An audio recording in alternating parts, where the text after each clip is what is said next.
Hello everybody, Ben Rogers here, the Raptors Digest. Riker, the Toronto Raptors started off the season 0-3, and it's really been a bad look considering the expectations we had going into this year. And one of the things that have sort of been called into question is Nick Nurse's rotations. And one guy that really impressed in preseason, really impressed with his resume coming out of the draft, Malachi Flynn, the Toronto Raptors' 29th pick.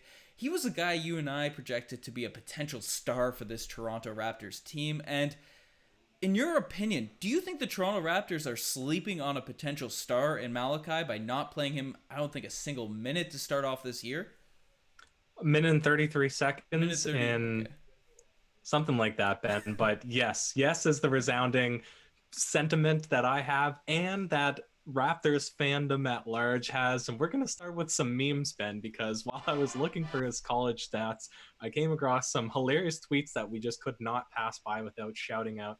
The first from at Steven_LeBron. It's a great one. Every Raptors fan, we want Malachi Flynn. Nick Nurse, we have Malachi Flynn at home. Malachi Flynn at home. Stanley Johnson, whom we know got more minutes, 21 minutes against the 76ers. He is the meme of the Raptors. He got more minutes than Norm Powell. And He's our new the six next man, meme, Riker.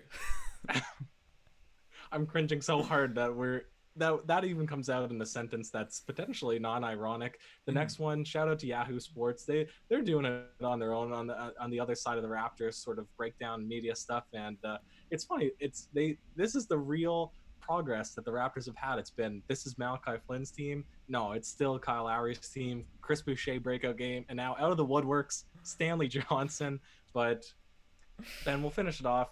Josh Bloomberg, I don't agree with this take. He's saying basically everybody's calling for Malachi Flynn to be played. We're going to make the argument he definitely should be played. He's saying it's not going to make any difference whether or not Malachi Flynn is played or not. It wouldn't improve the Raptors 0-3 record. Bad take, bad take. I think it would, Ben. You think it would. Let's break it down. Yeah, Malachi Flynn, he's a guy that obviously he's unproven, played 1 minute 33 seconds in his proper NBA career so far, but he's a guy that sort of skill set fits the mold of what the Toronto Raptors really need right now. The Toronto Raptors are really struggling to play consistently, have guys that can go on the court and do things that, whether it be scoring, playing defense at a high level, be high energy guys. And if we saw one thing in the preseason, especially at the NBA level, it's Malachi Flynn comes in, he's really steady, he knocks down those threes. He's a defensive player of the year in college. We saw him lock up guys like Terry Rozier, Devontae Graham. LaMelo Ball held him to 0 points when they were sort of matched up against one another. He's a guy that can really just lock people down. He's mobile. He's big for a guard. And if you look at his stats just in those preseason games, he's a guy that in his first ever time touching an NBA floor, he came out onto the court, just pulling that up here, with 9 points, 4 assists, and just 20 minutes, knocking down with fluid threes, running the offense, and had similar stats in his second game and in the final quarter of his third preseason game. Still had 5 assists, not that many points, but on top of the shooting, which obviously will probably come and go for a rookie, the defense will be something that's there night in, night out, and that's something we haven't seen from a Matt Thomas and Norman Powell, and we'll compare him with all the other guys on the sort of roster before we end this video, as this video goes along. But he's a guy that's a floor general, and I think his facilitating, his ability to get people open and be that scoring threat paired with all the defense, I think especially if Fred VanVleet's not being consistent to start off the year, because he's had some good games and some bad games, he really should be a guy, if Terrence Davis is not played, that should be getting minutes, especially with Norman Powell having the worst start to a season I've ever seen him have. Ben, okay, when we're talking stats, and I can't let it pass without my favorite stat. This man, he's 22, a 98 baby. He's got 2 kids to my 0. We're the same age. I love to bring it up, but we're we're talking You stats, gotta catch Ben. up, Riker. You gotta catch up. I'm behind. I'm behind by 2 kids, but we're talking stats. And this guy, he's coming out of the Mountain West Conference at San Diego State University with Defensive Player of the Year honors. And this is at 6'1" front court point guard. And he would be the Raptors' tallest point guard. And that is a pretty wild statistic, or tallest ball handler, really. And it's a pretty wild statistic. And he would be maybe more of a true point than even Kyle Lowry or Fred VanVleet, who I would consider maybe score first points, where this guy's MO is 3-point shooting, pick and roll offense, and facilitating. And we saw in the preseason spurts that he was a fantastic facilitator in those sort of cross baseline passes and having really good court vision out there. And we're not comparing him to Kyle Lowry and Fred VanVleet. They're a lock for starters. That's not the competition there. We're saying this guy could come in and have better impact on offense than somebody like Norman Powell, who's been struggling significantly, than somebody like Matt Thomas, whose defense has been put to question. This guy's come in and his defense is guaranteed. And he hasn't even been given any run to show in flashes what he could be able to do. Like, his size shouldn't be a question, Ben. So I'm really baffled as to why Nick Nurse wouldn't be giving this guy some minutes, Ben. Like, I don't know what you need to do to deserve it. Maybe there's some practice time stuff that we're not seeing that maybe is limiting him. But for all intents and purposes, we're thinking it. All of the Raptors fans are thinking of it. Twitter is saying it. He should be getting some run. Yeah, no, I'm in a complete agreement with you, and I kind of agree with you in terms of the comparison to Lowry, saying that Lowry isn't like a true point guard, maybe more so Fred, but Lowry does do a really good job at facilitating the team. But regardless of that, he's not competing with two of those players. We're not saying start Malachi Flynn after not seeing him really at all in postseason and any regular season action. We want to see him just have an opportunity, and especially where Norman Powell has been absolutely atrocious to start off this year. And I'm someone that's lived on Norm Island. We had this discussion in the last podcast, Striker, and I think Norman Powell will be able to turn it around, but he is slowly losing minutes. Norman Powell has been losing minutes from the start of preseason as the games have gone along, and out of nowhere, a lot of those minutes were given to Stanley Johnson, which was fairly questionable, especially with his ball handling ability, because he's coming out there to be a guy with the ball in his hands. Terrence Davis, we're just assuming he's not getting played right now until all those litigations and stuff gets dealt with, because I don't really see any other reason he wouldn't be playing, and that's something we would be flaming Nick Nurse more for if he wasn't on the court with things not involving outside the in the court reasons. We're sort of staying away from that subject right now because we don't know what's going on. But Malachi Flynn sort of fits what we need right now, a guy that can be consistent, be steady, play defense, keep the energy level high. And for people like Josh Lewenberg, who came out on Twitter and said that he wouldn't be the answer, I disagree with that, because he's not volatile, it doesn't look like, on the court. He's going to facilitate, he's going to get guys better looks, open looks, and we know how strong the Raptors are when they have these types of players running the court together with point guards. The more guys that you can have out there that can consistently dribble, shoot, and pass, and on top of it play defense, that's a recipe for success. And I think when we need consistency, because we've had a lot of ups and downs in the first 3 games, I just, even though some people might come back, oh, he's a rookie and all these sorts of things, he has that steady level. He's a 4-year player. I think it's absurd that we're not running him, Riker. It has to be, Ben. And again, I'm sort of hinging my bets on what this guy was able to do in college. So you're saying this guy is a fantastic pick and roll point guard. And on a team when you have Serge Ibaka and Marc Gasol loves to do more of a pick and pop, yeah, you're not playing the pick and roll as often. You also want the ball to be in Siakam's hands, and you have the guards coming in to flash those sort of high screens. But on this current team, and especially in that recent 76ers game, we're not getting any offensive output from our bigs. Aaron Baines isn't creating his own shot. Alex Len got 20 minutes that game. He's not creating his own shot. Pascal Siakam is struggling out there. He's doing straight line drives, no offensive creation.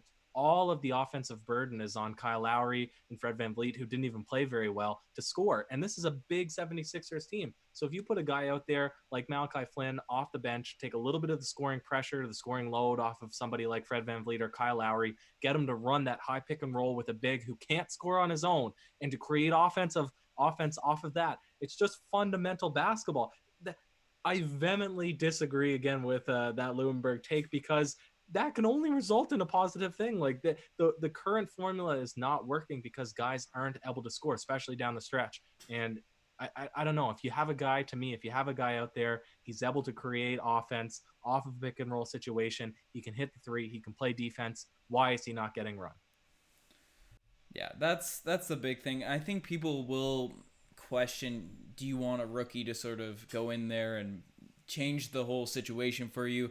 You know, Lewinberg, we're referring that because you and I are in agreement with this, but would a 29th pick have that pressure to come in and be a game changer and stuff? But it's not the fact that he's a rookie. It's the style that he plays. He plays the way that the Toronto Raptors have had success with in the past. And Norman Powell, when he's consistent, when he's making good decisions, he plays that sort of way. But he hasn't been doing that to start this year. He's gone back to the old Norman Powell ways where he really struggles and plays himself out of the rotation. Matt Thomas, while he's phenomenal on offense, even though he did have that bad game against the Spurs, didn't really get much opportunity against the Sixers that we just played. He is a guy that is not a high caliber defender. You and I both think he's improved in that area, but there's definitely steps for him to go. He's not enough of an offensive threat on the level of JJ Redick or some of these guys that really are good at opening up themselves, opening up their game and getting a lot of shots as a three-point sniper. He doesn't have those skills yet to be worth it on the court when compared to these other guys that do it on both sides. Terrence Davis, he's out of the mix. And I don't see the downside of him trying it. We have Stanley Johnson in there running these ball handlers, running these plays, looking chaotic, sort of handling the basketball in every possession. We've sort of seen the butterfingers he's had in these possessions. I like that he got an opportunity, but do you think it's just he's a rookie? Do you think it's just strategy?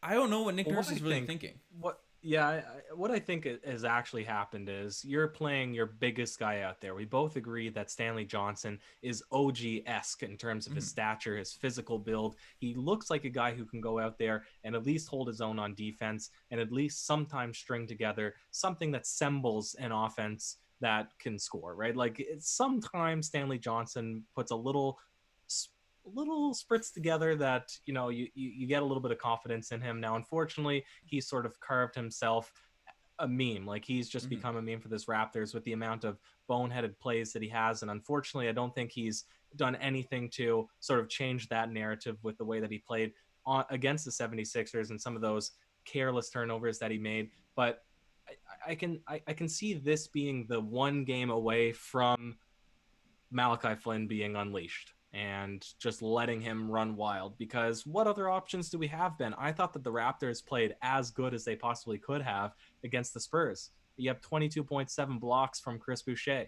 You have 27 points in that game from Fred VanVleet on 50% from the field. Like, the Raptors couldn't have played much better against the San Antonio Spurs, and I don't even know if they put up 100 points. So where is your offense going to come from? You have to look to all of your other options. And I mean, I didn't know if we were going to bring him up or not, but Paul Watson has to be another guy that's in this conversation. Of course, this podcast is mainly around Malachi Flynn, but if you're looking to deep bench guys that have shown in the time that they were given that they can produce, Malachi Flynn's got to be the top of that list. And I'd be shocked if the absolute coaching genius that is Nick Nurse doesn't play Malachi Flynn. It's going to be pandemonium in the comment section. Yeah, this is a very Casey-esque sort of tirade Raptors fans have been on, where Casey didn't play guys like Norman Powell, DeLon Wright and stuff back in the day, Fred VanVleet for stretches during his first ever season. So it's got those vibes. It's weird seeing, I think this is the first time we've really seen Nick Nurse get flamed this much, and obviously it's the first time we've ever been really in a losing record, a losing situation since he's joined the squad, because he was a championship coach the first year. Last year we surprised everyone, or at least Sam Mitchell and Dennis Scott, becoming the second seed. So a tough start to this year. There's going to be some decisions to be made. I think it's a little bit questionable, but I can guess I see where he's coming from, as Len and Johnson are more veteran sort of guys. Norman Powell's had more run, or has had really strong runs with the Toronto Raptors so far in his career, and you can't give up on him immediately. Matt Thomas paid his dues last season, so you got to give him some opportunity, but it really hasn't been working. I'm not saying cut all the minutes from those guys, and I think Stanley Johnson wasn't horrid in his minutes. There were some really bad plays, but there was some plays that were pretty positive in that stretch of run that he had in that game. I don't know if it warranted a greater opportunity than the guys that shown in their minutes, in their small bits of opportunities, have shown out, rather than sort of done the opposite, which Stanley Johnson has, and even Matt Thomas for stretches. Paul Watson and Malachi looked really strong in the short bits of run that they've had, and I don't think just because they haven't been on the roster super long or any of these weird cases that should be held against them in their quest to get minutes. And I don't know, Malachi Flynn's young. He could be that potential guy. You and I both had him pegged after the second preseason game where he put in 17 points, 3 assists, that he was going to be a multi-time All-Star. Maybe we were jumping the gun a little bit on a single preseason game, but give him run, Nick. Give him run. If you're watching this podcast, give him run. Give him run. I'll finish the podcast, I guess. Last season with, who was it? San Diego State. He played his first 2 seasons with Washington State. I thought it was the same team as Markelle Fultz, but he was just on Washington University. Okay. He transferred out of the Pac-12 division. Probably a smart move. I don't think that they had a very good record. Finished his last season, Ben, 5 assists per game. That's pretty impressive in college basketball where it's usually pretty spaced out. You know, there's a lot of like kind of tic-tac-toe plays. Like there's just a lot more passing, a lot slower in the offensive sets. So 5 assists per game. What else did he have? 50% from the field or 44% from the field. This is not laid out very well. 17 points per game, almost 2 steals per game. I mean, this guy's a stud coming out of college. So that's my final bid to get this guy some run. Everybody's asking for it, Ben. I think we're going to see it next game. I would be shocked if we didn't. But Malachi Flynn is about to come out and torch the Knicks.